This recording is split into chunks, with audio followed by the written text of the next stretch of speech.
కారం రంగు రుచితో ఉంటుంది. ఆచి మిరపపొడి అదరగొట్టే కారం రంగు రుచి. ఒకరు అధికార పార్టీ మంత్రి, మరొకరు ప్రతిపక్ష పార్టీకి చెందిన మాజీ ఎమ్మెల్యే. ఇద్దరి మధ్య మాటల యుద్ధం, వారి అనుచరుల మధ్య సిగపట్లతో ఆ నియోజకవర్గం పాలిటిక్స్ హీటెక్కాయి. అసలే ఫ్యాక్షన్ రాజకీయం బుసకొట్టే ప్రాంతం కావడంతో స్థానికంగా తీవ్ర ఉద్రిక్తత కొనసాగుతోంది.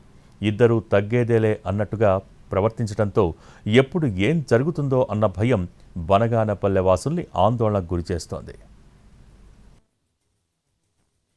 నంద్యాల జిల్లా బనగానపల్లెలో మంత్రి బీసీ జనార్దన్ రెడ్డి, మాజీ ఎమ్మెల్యే కాటసాని రామిరెడ్డి మధ్య మాటల యుద్ధం పీక్స్కు చేరింది. ఇదే సమయంలో కాటసాని అనుచరుని కిడ్నాప్, మరో అనుచరునిపై దాడి ఘటనలతో పరిస్థితి మరింత ఉద్రిక్తంగా మారింది. బనగానపల్లెలో మాజీ ఎమ్మెల్యే కాటసాని రామిరెడ్డి వర్గాలకు చెందిన YCP social media convener Chandramouli ఆచారిపై టీడీపీ కార్యకర్తలు దాడి చేసి తీవ్రంగా గాయపరచడం, యనకండ్లకు చెందిన వడ్డే సుబ్బారాయుడు అనే వ్యక్తిని కిడ్నాప్ చేయడం వంటి ఘటనలు చోటు చేసుకోవడంతో టీడీపీ వైసీపీ వర్గాల మధ్య ఉద్రిక్తత రాజ్యమేలుతోంది. నియోజకవర్గంలో ఒకే రోజు వైసీపీ కార్యకర్తలపై కిడ్నాప్, దాడి వంటి 2 ఘటనలు చోటు చేసుకోవడంతో వైసీపీ శిబిరంలో ఆందోళన, ఆగ్రహం కనిపిస్తోంది. పోలీసుల తీరుపై మాజీ ఎమ్మెల్యే కాటసాని రామిరెడ్డి ఆగ్రహంగా ఉన్నట్లు సమాచారం.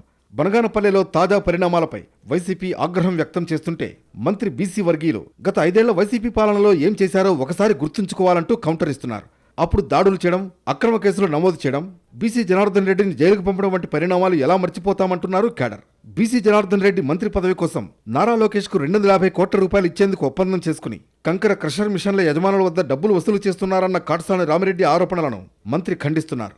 నారా లోకేష్ కు చిత్తశుద్ధి ఉంటే మంత్రి బీసీ జనార్దన్ రెడ్డిని మంత్రి పదవిలో నుంచి బర్తరఫ్ చేయాలన్నారు. మంత్రి హోదాలో ఉన్న జనార్దన్ రెడ్డి తన అనుచరులతో కోవెలకుంటలో 6 పేకాట క్లబ్లు నిర్వహిస్తున్నారని తీవ్ర స్థాయిలో విమర్శలు చేశారు కాటసాని.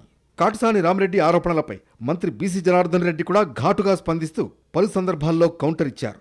గ్రామాల్లో అభివృద్ధి, సంక్షేమం సమాంతరంగా చేపడుతుంటే జీర్ణించుకోలేక వైసీపీ నాయకులు సహనం కోల్పోయి మాట్లాడుతున్నారని మండిపడుతున్నారు.